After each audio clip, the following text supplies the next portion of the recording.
फिर से हमारा ट्रिग्नोमेट्रिक क्लास के लिए आपका रोटेशन जो है सर्कुलर जो हम घूमना चालू कर रहे थे वो स्टार्ट कर रहे हैं। तो सबसे पहले तो हमने 0 से लेकर 2 पाई तक का जितना भी चार्ट हमने बनाने के लिए आपको कहा गया था उसमें थोड़ी जो तुम लोगों को दिक्कत जा रही है, तुम्हारे जो कमेंट्स है उसके हिसाब से ध्यान रखो। अगर मुझे साइन ऑफ 7 पाई बाई 6 का आंसर निकालना है तो मैं सबसे पहले एक ही चीज देखूंगी कि वो एंगल कौन से क्वाड्रेंट में आ रहा है। हमने पढ़ चुके हैं add sugar to coffee. Add means all. First quadrant में all trigonometric ratios are positive. Sugar का एस फॉर साइन, साइन का रेसिप्रोकल कोसेक। तो सेकंड क्वाड्रेंट में sine and cosec are positive, तो बाकी के 4 क्या रहेगा? सेकंड क्वाड्रेंट में नेगेटिव रहेगा। एड शुगर टू का टी का टेन और रेसिप्रोकल कॉट, तो टेन और कॉट थर्ड क्वाड्रेंट में positive. Add sugar to coffee का सी का कॉस का रेसिप्रोकल सेक। फोर्थ क्वाड्रेंट में cos and sec are positive. Is it? यानी कि किसी भी ट्रिग्नोमेट्रिक रेशियो को किसी भी एंगल पर आपको फाइंड करना होगा तो सबसे पहले आपको देखना पड़ेगा कि वो एंगल कौन से क्वाड्रेंट में लाई कर रहा है। अकॉर्डिंग टू दैट क्वाड्रेंट वो ट्रिग्नोमेट्रिक पॉजिटिव रहेगा या नेगेटिव, ये हमको चेक करना पड़ेगा। तो 7 पाई बाई 6 कौन से क्वाड्रेंट में? 2 10। 7 into 30 210 means third quadrant. Third quadrant में add sugar to tea, tan और कॉट पॉजिटिव। टेन और कॉट पॉजिटिव, तो साइन क्या बनेगा? नेगेटिव। तो थर्ड क्वाड्रेंट में साइन इज नेगेटिव और माइनस, फिर साइन पाई बाई 6 की वैल्यू यहाँ पे लिख डालो और साइन पाई बाई 6 का वैल्यू कितना होता है? 1/2 माइनस 1/2 उसका आंसर। ओके, अगर हमको फाइंड करना है सेक ऑफ 5 पाई बाई 3 तो सबसे पहले हम क्या करेंगे? 5 into 60 से क्वाड्रेंट डिसाइड करेंगे। कितना बनता है? 300 कौन सा क्वाड्रेंट? फोर्थ में add sugar to coffee, C cos और सेक आर पॉजिटिव। तो फोर्थ क्वाड्रेंट में सेक इज पॉजिटिव है and then sec pi by 3 बन जाएगा। Sec pi by 3 that means plus sec pi by 3 का मतलब सेक 60। सेक 60 का आंसर आएगा 2। सेक 60 का आंसर क्या आएगा? 2, क्योंकि कॉस 60 क्या होता है? 1/2 होता है कि नहीं? तो सेक 60 क्या बनेगा? 2 बनेगा। समझ में आ रहा? अगर हम पूछा गया है कॉट ऑफ 5 पाई बाई 4, सबसे पहले कॉट 5 बाई 4 निकालने के लिए 5 into 45 कौन सा क्वाड्रेंट? 1 3 5 थर्ड क्वाड्रेंट में 225 बनता है। 5 into 45 का बनेगा 225। 225 कौन से क्वाड्रेंट में? थर्ड क्वाड्रेंट में। थर्ड क्वाड्रेंट में कौन सा पॉजिटिव? टेन और कॉट पॉजिटिव। करेक्ट, ये टेन और कॉट में से है क्या? है ना? तो कॉट इज पॉजिटिव थर्ड में और फिर कॉट 5/4 का वैल्यू 1, समझे? +1। Next one, suppose sec of हमको निकालना है यहाँ पर 3 pi by 4। Sec 3 pi by 4 find करना है इज इक्वल टू, चलो बोलो यहाँ पे क्वाड्रेंट कौन सा? नहीं बेटा, फर्स्ट क्वाड्रेंट में तो पाई बाई 4 आएगा ना। 3 into 45 बनेगा 135। सेकेंड क्वाड्रेंट में कौन सा trigonometric positive? Sine and cosec. तो साइन और कोसेक वहां पॉजिटिव है तो वहां से पॉजिटिव रहेगा क्या? नहीं। तो सेकेंड क्वाड्रेंट में सेक इज नेगेटिव। समझ में आ रहा? माइनस सेक पाई बाई 4 का वैल्यू √2। फिर इस नंबर को छोड़ देने का। सेक पाई बाई 4 का वैल्यू क्या बनेगा? √2। का आंसर क्या आएगा? -√2। इज इट क्लियर हुआ कि नहीं पूरा डाउट? ओके, और कल जो 0 से 2 पाई हमने पढ़ चुके थे तो उसके अंदर हमने क्या देखा था कि कल ही हमने देख चुके थे, देखो कि sine of any integral pi equal to 0 pi वालों के लिए, है ना? तो उस पर से हमने क्या बोला था cosec of any integral pi and cot of any integral pi will not define कर बोल दिया था कि नहीं ऐसा। उस प्रकार अब यहाँ से tan of any integral pi ये क्या बन जाएगा आपका 0 बन जाएगा। ओके, बाद में cos of any integral pi 2 veg में हमने क्लासिफाई किया था कि अगर वो और इंटीग्रल पाई होगा तो उसका आंसर -1 आएगा। अगर कॉस ऑफ इवन इंटीग्रल पाई होगा तो उसका आंसर +1 आएगा। फिर कॉस पर से क्या बोलेंगे रे अपन, कॉस पर से सेक किया भी चलेगा तो उसका रेसिप्रोकल वही बनेगा ना। तो क्या आएगा, कॉस ऑफ पर से सेक ऑफ एनी और पाई -1 ही बनेगा। तो क्या बोलेंगे, सेक of any odd pi is equal to -1। Sec of any even pi क्या बनेगा, +1। तो sec of any even integral pi is equal to +1। Is it. इस प्रकार से 1 2 3 4 5 और 6 के 6 ट्रिग्नोमेट्रिक रेशियोज पाई पर डिस्कस हो चुके हैं, हुआ कि नहीं। अब बात है π/2 वाले। ओके, ये वाले शब्द बहुत फैमिलियर कर रहे हैं कि नहीं, हम वाले ही बोलेंगे क्योंकि बाद में 3π/2 वाले 5π/2 100 101 व्हाटएवर जो भी नंबर आएगा ना, तो उसके अकॉर्डिंग कल हमने जो पाई वाला पढ़ लिया था उसके बाद में π/2 के लिए सबसे पहले हमने बात चलाए थे कॉस के लिए बात बोले थे कि cos of any π/2 of course वो एनी क्या रहेगा रे, और रहेगा तो π/2 रह जाएगा, अदरवाइज तो उसको रिड्यूस कर देगा। तो फिर कॉस ऑफ एनी और π/2 ऑलवेज 0। फिर इस पर से हमने क्या बोला था कि कॉस जिसके डिनोमिनेटर में आ रहा सेक ऑफ एनी और π/2 और tan ऑफ एनी और π/2 विल नॉट डिफाइन। और वो और को हम क्या लिखते हैं, 2n+1 या फिर 2n-1, तब वो n क्या रहेगा, कोई भी इंटीजर। ओके, उसके बाद ध्यान रखो यहाँ से हमने क्या बोला था, फिर कोसेक ऑफ। अब जब मुझे नॉट डिफाइंड और 0 का पता चल चुका है तो what about sine and cos. अब ध्यान रखो यहाँ से कि जैसे हमने यहाँ पर एक पाई के लिए डिस्कस कर लिया था, लेकिन कॉस की पाई की 2 पॉसिबल वैल्यूज थी ना, वैसा यहाँ पर हमने π/2 के लिए डिस्कस कर लिया, लेकिन साइन की π/2 के लिए 2 पॉसिबिलिटीज है। एक 4 के मल्टीपल से ज्यादा एक ज्यादा π/2 होगा तो +1। तो साइन ऑफ एनी 4 के मल्टीपल से एक ज्यादा π/2 होगा तो आंसर 1 आएगा। और साइन ऑफ कोई भी 4 के मल्टीपल से एक कम π/2 होगा तो आंसर -1 आएगा। समझ में आ रहा है। और सेम थिंकिंग किसके लिए लागू पड़ेगा, फिर कोसेक के लिए। बोलो कोसेक के लिए क्या आएगा, कोसेक ऑफ कोई भी 4 के मल्टीपल से एक ज्यादा π/2 होगा तो +1 आएगा।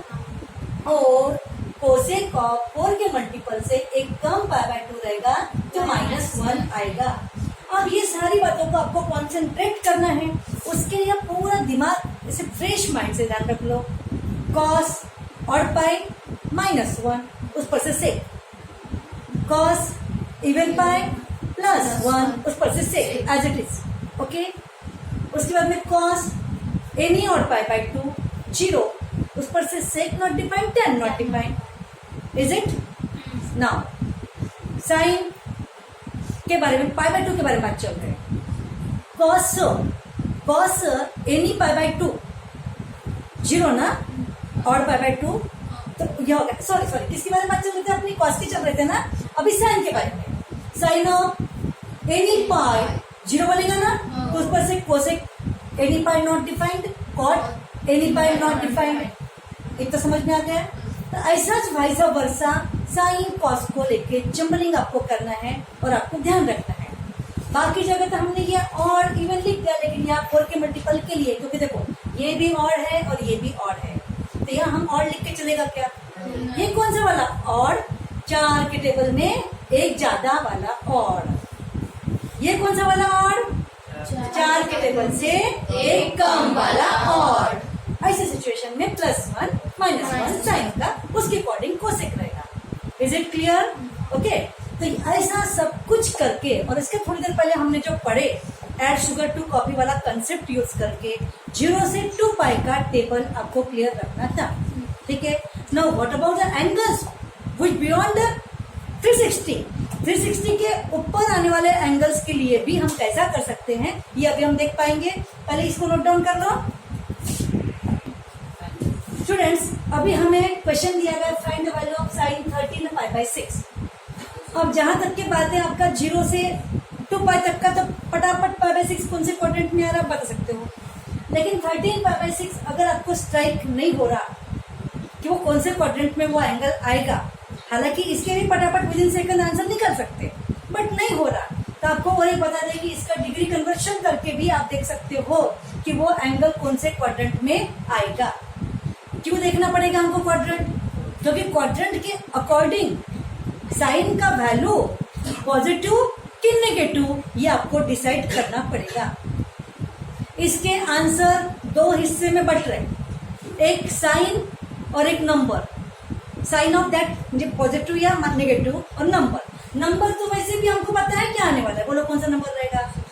1/2, क्योंकि साइन π/6 का आंसर क्या होता है? 1/2। अब सिर्फ हमें ये आंसर फाइंड करना है कि वो +1/2 है या -1/2। That's clear? तो वो +1/2 या -1/2 देखने के लिए आपको वो वाला एंगल कौन से क्वाड्रेंट में आएगा ये देखना पड़ेगा। Is it? तो वही देखने के लिए हम क्या करेंगे अभी? तो सी स्टूडेंट्स, यहाँ एग्जाम्पल में हमें cos ऑफ 205 π/6 इसका आंसर निकालना है। ओके, तो सबसे पहले हमें देखना पड़ेगा कि ये वाला एंगल कौन से क्वाड्रेंट में। वैसे तो हम जानते हैं कि नंबर में ये आएगा √3/2, लेकिन वो +√3/2 आएगा कि माइनस, उसके लिए हमें पूरा देखना पड़ेगा कि थ्रू आउट ये एंगल कौन से क्वाड्रेंट में लाई कर रहा। तो मैंने क्या किया, 205 इंटू ये वाला 30, इसको मल्टीप्लाई करके ये एंगल कौन से क्वाड्रेंट में आ रहा वो देखने के लिए मैंने क्या किया, उसको 360 से डिवाइड किया। 360 से डिवाइड करने के बाद कितना आंसर आया? 17 एंड रिमाइंडर 30। इससे ये आपका प्रूव हो रहा है कि 360 के कंप्लीट ऐसे कितने राउंड्स बन जाएंगे? 17 राउंड्स कंप्लीट होने के बाद यहाँ पर आपका एंगल बनने के बाद एक्स्ट्रा और कितना मोमेंट रहेगा? 30 इतना आएगा। तो यहाँ वो एंगल आएगा 17 राउंड के बाद में। जब 18th राउंड चालू होगा तो वो एंगल ऐसा, मतलब सीधी सी बात है, ऐसे ऐसे ऐसे ऐसे कितने राउंड बनेंगे? ऐसे 17 राउंड्स का एंगल बन के 18वें यानी कि 18th राउंड में वो 30 मोर यहाँ पे आ जाएगा, और ये वाला वो है एंगल बनेगा आपका कितना? 205 π/6। Is it? जब वो मल्टीपल ऑफ π/6 है तो ये तो 101% डिसाइडेड है। यहाँ तो वो 1 π/6 पे ओवरलैप होगा, या फिर इधर से 5 π/6 पर ओवरलैप होगा, या फिर 7 π/6 पर होगा, या फिर 11 π/6 पर ओवरलैप होगा। ये तो डिसाइडेड है, लेकिन कौन से π/6 पर वो ओवरलैप होगा वो भी हमको पता चल चुका है फर्स्ट क्वाड्रेंट के, और फर्स्ट क्वाड्रेंट में cos is positive. Is it? And π/6 है करके आंसर √3, सॉरी यस π/6 है करके आंसर √3/2। तो ये रहा आपका किस तरीके से ट्रिग्नोमेट्रिक अप्लाई करके आंसर निकालना। लेकिन सारे गेम में आपको पता है π/6, π/3, π/2, पाई, इन सबको लेकर आपको पूरा स्ट्रक्चर पता होना चाहिए, and add sugar to coffee के अकॉर्डिंग उनकी पॉजिटिविटी और नेगेटिविटी ये आपको पता होनी चाहिए। तो कोई भी डाउट रहा आपको? तो अब जरा ओरल प्रैक्टिस हो जाए। ओके, हाँ चलो बताओ, cos ऑफ 5 π/3 का आंसर क्या रहेगा? सबसे पहले जबान से प्लस या माइनस निकलना चाहिए। प्लस। क्यों? क्योंकि 5 π/3 का में आएगा फोर्थ क्वाड्रेंट में, प्लस 1/2 करेक्ट, क्योंकि π/3 है ना, यानी कि 60, cos 60 का वैल्यू तो +1/2। Okay, cosec of 11 pi bye 6 का आंसर क्या रहेगा? पहले प्लस या माइनस जल्दी से बोल। माइनस। क्यों माइनस? क्योंकि 11 पाई बाय 6 कहाँ रहेगा? फोर्थ क्वाड्रेंट में। तो फोर्थ क्वाड्रेंट में कोसेक इज नेगेटिव, -2, क्योंकि पाई बाय 6 है ना। Okay, sake of 7 pi by 4 का आंसर क्या रहेगा? क्वाड्रेंट 7 पाई बाय 4 प्लस, क्योंकि 7 पाई बाय 4 कौन सा क्वाड्रेंट है? फोर्थ क्वाड्रेंट में sec is positive, plus √2। Good, clear. हाँ, कोसेक ऑफ 5 पाई बाय 4 का आंसर कितना रहेगा? माइनस। क्यों माइनस? क्योंकि थर्ड क्वाड्रेंट में है करके कोसेक नेगेटिव, -√2, क्योंकि पाई बाय 4 है ना। पाई बाय 4 है कि नहीं? हाँ, कोसेक ऑफ 7 पाई बाय 6 का आंसर क्या रहेगा? माइनस। क्यों माइनस? क्योंकि 7 पाई बाय 6 थर्ड क्वाड्रेंट में है, और थर्ड क्वाड्रेंट में कोसेक इज नेगेटिव, -2, फिर पाई बाय 6 है कि नहीं? हाँ, cos ऑफ 7 पाई बाय 6 का आंसर क्या रहेगा? Minus, correct, -√3/2। cos pi by 6 का आंसर, cos पाई बाय 6 का, मैंने 7 पाई बाय 6 पूछा कि नहीं? तो -√3/2, 30 वाला। क्लियर। हाँ, साइन ऑफ 5 पाई बाय 3 का आंसर क्या रहेगा? 5 पाई बाय 3 कौन से क्वाड्रेंट में? फोर्थ क्वाड्रेंट में साइन इज नेगेटिव, -60 वाला, √3/2, -√3/2। 5 बाय 3 वाला यानी कि 60 वाला, पाई बाय 6 वाला यानी कि 30 वाला, पाई बाय 4 वाला यानी कि 45 वाला। समझ में आ रहा? Last one is cot of 11 pi by 4 अगर पूछा गया तो क्या आएगा मन में? हाँ, अब वो पाई बाय 4 तो इतना जंबल है कि आपको कैलकुलेशन भी करने के 1, 3, 5, 7, 9, 11 ऐसे वो और में जंप करके आएगा। तो एक क्वाड्रेंट 2 में डिवाइड हो रहा है कि नहीं? तो ऐसे 2 की जंप से करेंगे ना, तो 1 पाई बाय 4, फिर 2 पाई बाय 4 गया, फिर 3, फिर 4 गया, फिर 5। समझ में आ रहा? 1, 3, 5, 7, 9, 11। यहाँ पर देखो 1 पाई बाय 4, 2 पाई बाय 4 का क्या बन गया? पाई बाय 2 बन गया। तो यहाँ वो पाई बाय 4 मिलेगा। 3 पाई बाय 4, 45 की जंप ले रहे हैं अपन। 4 पाई बाय 4 में तो वो पाई बाय 4 रहेगा नहीं, बाद में मिलेगा 5 पाई बाय 4। 45 की जंप मतलब कि 62 हाँ, ऑफ कोर्स मैं क्या कर रही? पाई बाय 4 की जंप ले रही। 6 पाई बाय 4 आपको पाई बाय 4 नहीं मिलेगा, रिड्यूस हो जाएगा ना। फिर 7 पाई बाय 4, क्लियर। एक्सिस पर रहेगा 8 पाई बाय 4, फिर 9, 10 छोड़ दो, 11 यानी कि इवन पाई बाय 4 छोड़ दो तो जंप मिल तो जाएगी। 1, 3, 5, 7, 9, 11, 30 ऐसे पाई बाय 4 मिलता जाएगा। यानी कि पाई बाय 4 के लिए विशेष मेहनत करने की कोई जरूरत नहीं है। फटाक से देख लो। 11 1 पाई बाय 4 फर्स्ट क्वाड्रेंट में आएगा, 3 पाई बाय 4 सेकेंड क्वाड्रेंट में आएगा, 5 पाई बाय 4 थर्ड में, 7 पाई बाय 4 फिर से अभी 9 पाई बाय 4 फिर फर्स्ट में आएगा, 360 की बियॉन्ड जा रहा। फिर 11 पाई बाय 4 सेकेंड में आएगा। समझे? तो 11 पाई बाय 4 आपका सेकेंड क्वाड्रेंट में कॉस इज नेगेटिव। कॉस पूछा होगा तो -1/√2, साइन पूछा होगा तो +1/√2, लाइक दिस। तो इसी के साथ आपको पॉजिटिविटी एंड नेगेटिविटी ये समझ में आ गया होगा, और 0 से π/2 तक की इंपॉर्टेंस समझ में आ गई होंगी कि डिग्री का रेडियन, रेडियन का डिग्री। ओके, और ऐसे ही लेकर आपको पूरा टेबल लर्न करना है। आगे जो भी है हम नेक्स्ट वीडियो में कंटिन्यू करेंगे।